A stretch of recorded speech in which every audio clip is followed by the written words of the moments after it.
हरि ओम वागर्धाविव संपृक्तौ वागर्धः प्रतिपत्तये जगतः पितरौ वंदे पार्वती परमेश्वरौ श्री शिवाय गुरवे नमः। कार्तिक पुराणము 11వ అధ్యాయము।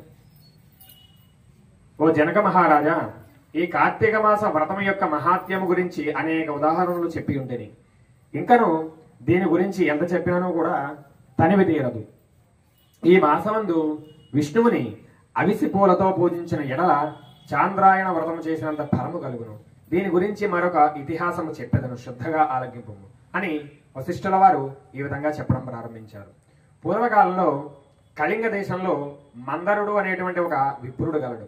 అతడు ఇతరుల ఇంటలో వంటలు చేయుచు అక్కడనే భుజించుచు మధ్య మాంసాది పానీయములు సేవించుచు తక్కువ జాతి వారి సాంగత్యం వలన స్నానము జపము దీపార్చన మొదలగు ఆచారములను చేయకుండా దురాచారుడై వెలుగుచూ ఉండెను। అతని యొక్క భార్య మహాసాధ్వి, గుణవంతురాలు, శాంతురాలు। భర్త ఎంత దుర్మార్గుడైనను కూడా పతినే దైవముగా నుంచి విసుగు చెందగా సకల ఉపచారములో కూడా చేయుచు పతివ్రత ధర్మమును నిర్వర్తించుచుండెను। మందరుడు ఇతరుల ఇండ్లలో వంటవాణిగా పని చేయుచున్నను ఇల్లు గడవక చిన్న వర్తకము కూడా చేయసాగిన। ఆఖరికి దానివల్ల కూడా పొట్ట గడవకపోవడంచే దొంగతనములు చేయుచు దారి కాచి బాటసారులను బాధించి వారి వద్దనున్నటువంటి ధనాన్ని వస్తువుల్ని అపహరించి జీవించుచుండెను।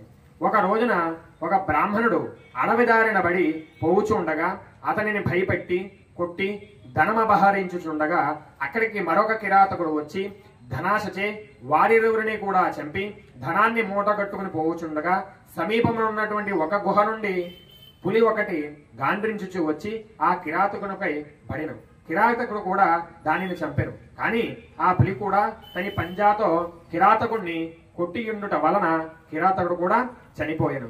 ఈ విధంగా ఒకే కాలమున నలుగురు 4 విధముల హత్యలు చేసి చనిపోయినందున ఆ నలుగురు కూడా యమకోపము అనేటువంటి నరక బాధలు పడుచు రక్తమును విరకుచు బాధపడుచుండేది।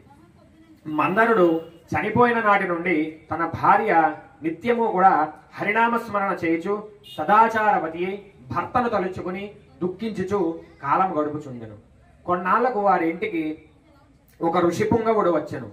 ఆ వచ్చినటువంటి సన్యాసిని సగౌరవంగా ఆహ్వానించి అర్ఘ్యపాద్యాదులచే పూజించి, స్వామి, నేను కూడా కడు దీనురాలను, నాకు భర్త గాని సంతతి గాని లేరు, నేను సదా హరినామస్మరణ చేయుచు జీవించుతున్నదాను, కాన నాకు మోక్ష మార్గము ప్రసాదించు స్వామి అని బ్రతిమలాడుకొనెను।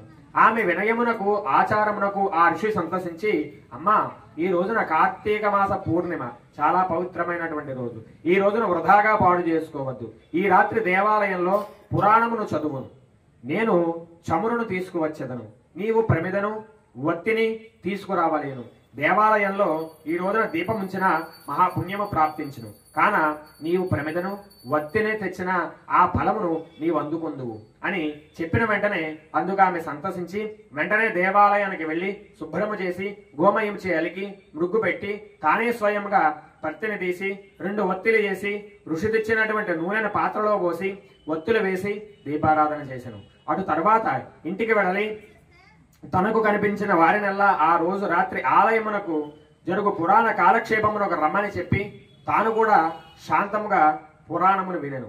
ఆనాటి నుండి ఆమె విష్ణు చింతనతో కాలం గడుచు కొంతకాలమునకు మరణించెను। ఆమె పుణ్యాత్మురాలుగుట వలన విష్ణుదూతలు వచ్చి విమానం ఎక్కించి వైకుంఠమునకు తీసుకుని పోయేది। ఆమె పాపాత్మని సహవాసము వల్ల కొంచెము దోషం ఉండటం వల్ల మార్గ మధ్యమున యమదూతలు యమలోకమునకు తీసుకుని పోయేది। అతడ నరకమందు ముగ్గురితో బాధలు పడుచున్నటువంటి తన భర్తను చూచి, ఓ విష్ణుదూతలారా, నా భర్త మరి యొక్క ముగ్గురును కూడా ఈ నరక బాధ పడుచు ఉన్నారు, కాన నా యందు దయించి వారిని ఉద్ధరింపండి అని ప్రాధేయపడెను। అంత విష్ణుదూతలు, అమ్మా, నీ భర్త బ్రాహ్మణుడై ఉండి కూడా స్నాన సంధ్యాదులు మాని పాపాత్ముడైనాడు, రెండవ వాడు కూడా బ్రాహ్మణుడే, అతడు కూడా ధనాసజే తన ప్రాణస్నేహితుని చంపి మిత్రద్రోహి అయ్యాడు, మూడవ వాడు కిరాతకుడు, వారిరువురిని చంపి ధనాన్ని అపహరించాడు, 4వ వాడు వ్యాఘ్రము, వాడు పూర్వము ద్రవిడ దేశమున బ్రాహ్మణుడై జన్మించి అనేక అకృత్యాలు చేసి 12 రోజున కూడా తైల వచనము మద్య మాంస భక్షణ చేసిన వాడు గాన పాపాత్ముడైనాడు, అందుచే ఈ నలుగురు కూడా నరక బాధలు పడుచు ఉన్నారు అని వారి చరిత్రలు చెప్పిరి. అందుకే ఆమె చాలా విచారించి, ఓ పుణ్యాత్ములారా, నా భర్తతో పాటు మిగిలిన ముగ్గురును కూడా ఉద్ధరింపుడని ప్రార్థింపగా అందులోకి యమదూతలు అందుగా విష్ణుదూతలు, అమ్మ, కార్తీక శుద్ధ పౌర్ణమి నాడు నీవు ప్రత్తితో చేసినటువంటి బత్తి యొక్క ఫలాన్ని ఆ పులికి, పాత్ర ఫలమును కిరాతకునికి, పురాణం వినుట వలన కలిగిన ఫలమును నీ భర్తకు, పురాణం వినుటకు నలుగురిని రమ్మని పిలిచినందుకు కలిగినటువంటి ఫలాన్ని ఆ విప్రులకు ధారపోసినచో వారికి కూడా మోక్షము కలుగునని చెప్పగా అందులోకి ఆమె ఆ విధంగానే ధారపోయగా ఆ నలుగురు కూడా ఆమె కడకు వచ్చి విమానమెక్కి వైకుంఠముకు వెళ్ళిరి. కాన ఓ రాజా, కార్తీక మాసమున పురాణమును వినుట వలన, దీపం వెలిగించడం వలన ఎట్టి ఫలము కలిగినో వింటివా అని వశిష్ఠుల వారు జనక మహారాజునికి వివరించి చెప్పారండి. ఏతత్ కథాయాం సమాప్తః. హర నమః పార్వతీపతయే. హర హర మహాదేవ శంభో శంకర.